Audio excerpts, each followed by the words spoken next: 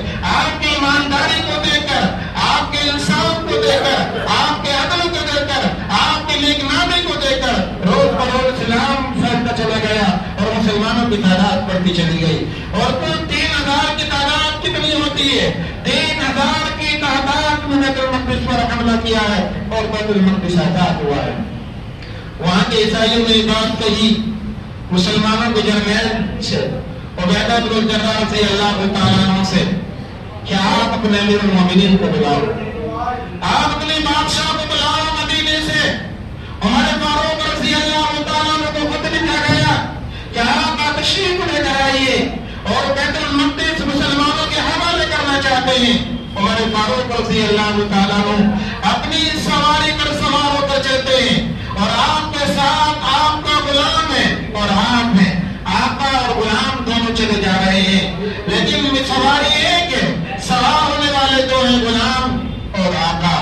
عمر فاروق رضی اللہ تعالیٰ عنہ اپنی سواری پر سوار ہوتے ہیں، غلام آگے چلتا ہے سواری کو پکڑ کر، پھر باری آتی ہے غلام سوار ہوتا ہے۔ امیر المومنین وہ 22 لاکھ مربع زمین کا بادشاہ اونٹ کی نکیل پکڑ کر آگے چلتا ہے، لیکن جب فلسطین کے اندر داخل ہوئے تو نوبت یہ تھی کہ امیر المومنین وہ بادشاہ وقت امیر المومنین رضی اللہ تعالیٰ عنہ اونٹ کی نکیل پکڑ کر چل رہے ہیں اور ان کا غلام سواری کے اوپر سوار ہے۔ غلام نے کہا کہ بادشاہ وقت امیر المومنین میں سواری کی لگام پکڑتا ہوں، آپ سواری پر سوار ہو جائیے۔ لوگ دیکھ کر کیا کہیں گے کہ بادشاہ پیدل چل رہا ہے سواری کو پکڑ کر اور اپنے غلام کو سواری کے اوپر سوار کر رکھا ہے۔ عمر فاروق نے فرمایا کہ نہیں، اب باری تمہاری سوار ہونے کی آئی، تمہیں سوار ہونا ہے اور مجھے نکیل پکڑ کر چلنا ہے۔ یہ انصاف کا عمر فاروق رضی اللہ تعالیٰ عنہ کا، اپنے غلام کو سواری پر سوار کیا اور خود پیدل چلے ہیں۔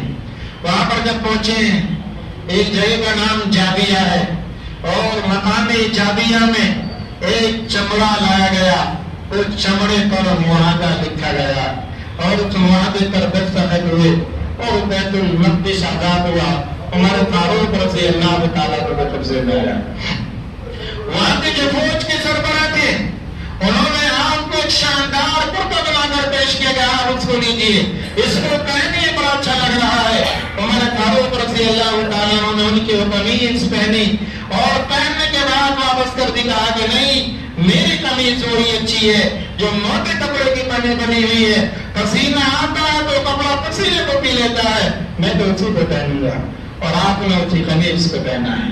وہ 3000 صحابہ تھے جنہوں نے ایمان کی بنیاد پر اللہ رب العالمین نے جو ان کو روحانی طاقت دی تھی اس مسجد اقصی کو آزاد کیا تھا اور مسلمانوں کے پاس پھر وہ مسجد اقصی 1099 تک باقی رہی، یعنی سن ہجری سن عیسوی 1170۔ اس کے بعد پھر عیسائیوں کے قبضے میں گئی، آج یہ ہندو قبضے میں ہے۔ اللہ تعالیٰ سے دعا ہے کہ اللہ رب العالمین وہاں کے مسلمانوں کی شہادت کو قبول فرمائے اور ظالم کے ظلم سے حفاظت فرمائے، مسجد اقصی کو آزاد فرمائے۔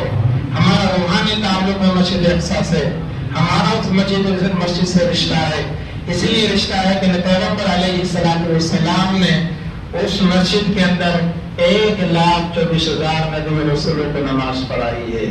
اس لیے بھی رشتہ ہے کہ سارے نبی وہاں پر، بہت سارے نبی وہاں پر پیدا ہوئے اور وہیں پر آرام فرمائے۔